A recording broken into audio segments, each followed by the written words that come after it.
Ժորժան իմացա, որ Երևանում լինելու է հայկական արտադրանքի ցուցահանդես, որակի նշան եւ անմիջապես եկա ստեղ տեսնելու ինչ հայկական արտադրանքներ կան, ես ուղղակի ապշած եմ։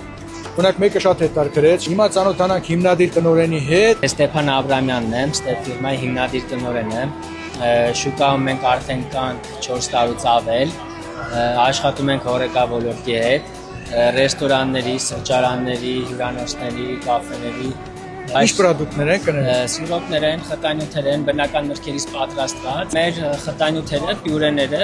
օգտագործում են խմորեղենների մեջ, որպես նաչիկա, որպես դիզայն։ Հայկական որ ընկերություններում են օգտագործում ձեր պրոդուկտը։ Որ ամենամեծ ընկերությունների հետ ենք աշխատում, ամենախոշոր եւ ամենամանր, ներառյալ ամենամեծ ցանցերը Հայաստանի շուկայում։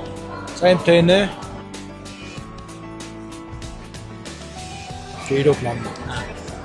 Հայերենս հիշեցի քիմքը շոյող համք ու համ ունի, հա, իսկ որակի առ ոնց դուք ենք որակը։ Ուզեմ որ մեր բոլոր հայ ընկերները թող մտնեն ցանկացած սրճարան կամ ցանկացած ռեստորան, հարցնեն ձեր լիմոնադը եւ կոկտեյլը ստեպով են պատրաստվում։ Եթե ունենան ստեպ եւ ստեպով պատրաստված լինի, ուրեմն իրանք կփորձեն ամենալավագույն պրոդուկտը։ Շնորհակալություն, ձեզ ցանկանում եմ հաջողություն։ Ես եմ շնորհակալ։